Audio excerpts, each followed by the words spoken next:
Hey everybody, Steve here, and here's a look at all the stories we're following from the AFR News Desk for March 17th, 2015.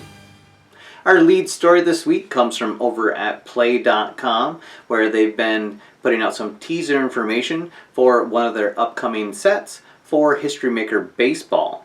For the last 3 years, they've released a fictional set called Baseball America, and leading up to the release, they've put out some information about the teams, and this year they've been putting out information on each of the 12 different teams, what players have left, what free agents they've signed, just to give you a little sampling of what to expect from those teams.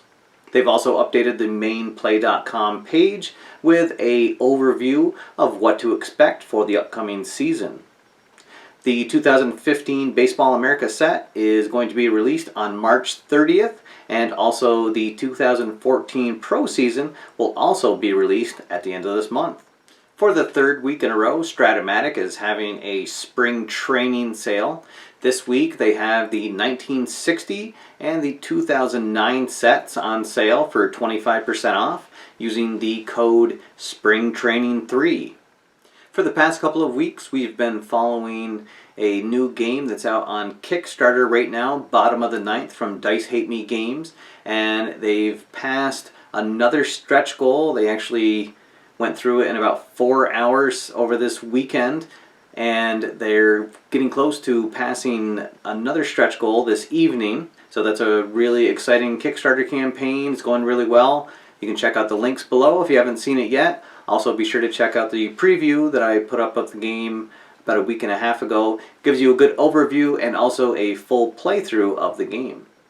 Last week on the show, I mentioned I'm going to be doing a review of Baseball Highlights 2045 by Mike Fitzgerald.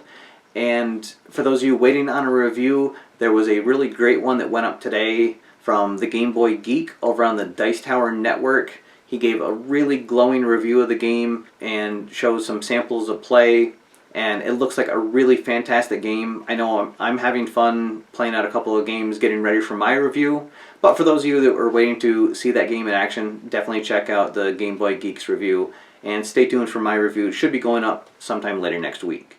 This past week, I came across a game that's being developed called MLB Clutch. This game is going to be the spiritual successor to MLB Showdown, which was a short-lived trading card game that featured baseball players, and you'd use a 20-sided die, and then you also had a deck of strategy cards.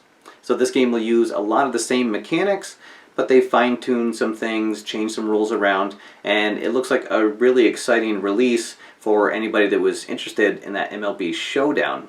You can check out their website. It's mlbclutch.com to keep updated on all the current news there and a potential for a release date. They don't have one in mind right now, but hopefully it should be coming out sometime this year. I know I'm excited. I had a lot of fun playing that MLB Showdown, and this MLB Clutch looks like it's going to be another great game.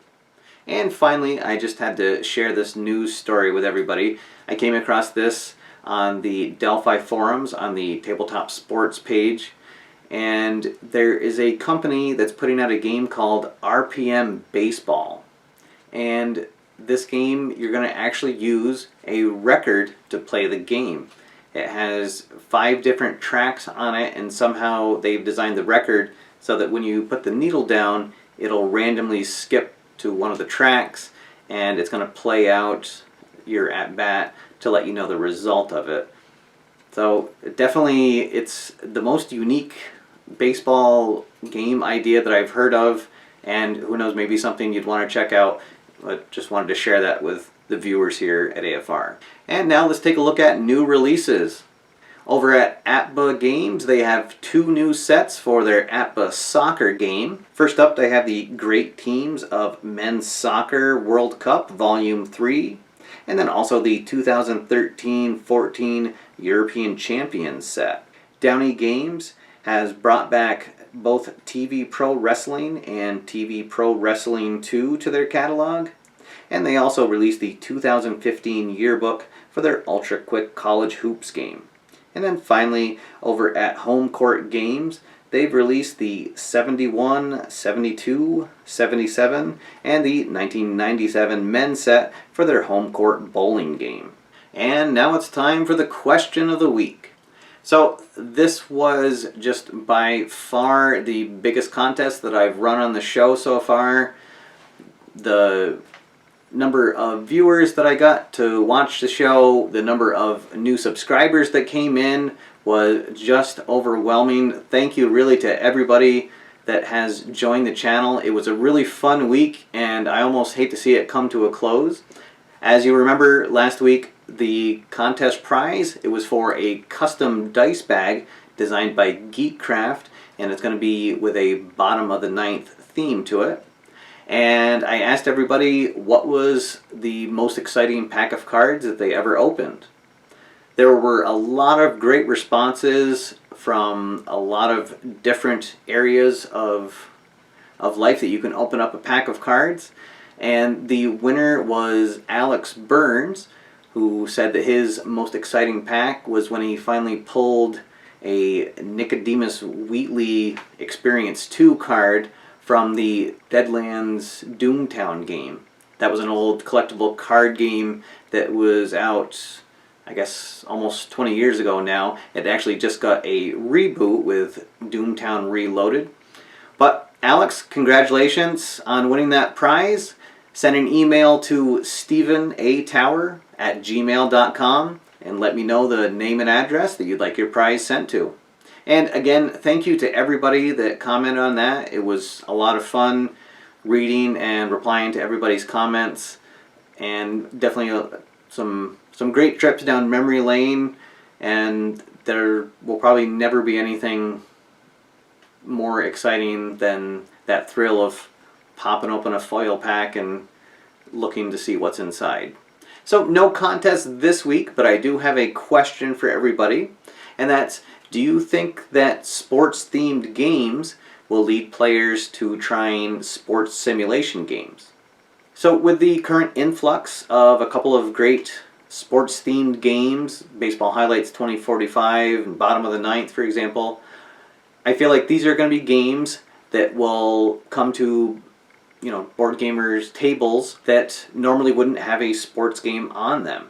And it's my hope that these games will then allow those players to sort of open up their mind to the possibility of then playing something like APBA Baseball, Replay Basketball, History Maker Baseball, whereas if you would just try to bring those out initially, players maybe wouldn't respond as well to them. That's my hope anyways, and the more that we can get the word out there about the sports games, regardless of how people come into the hobby with it, I think the better. And it's my hope that those games will really succeed, and then they'll bring people into this whole great world of sports games. I'll look forward to everyone's comments. I'll highlight a couple of them on next week's show. As always, thank you to everybody that leaves comments. It's really great hearing from all the viewers of the show. And now it's time for channel updates. So, as I said in the previous segment, this was really a historic week for the show.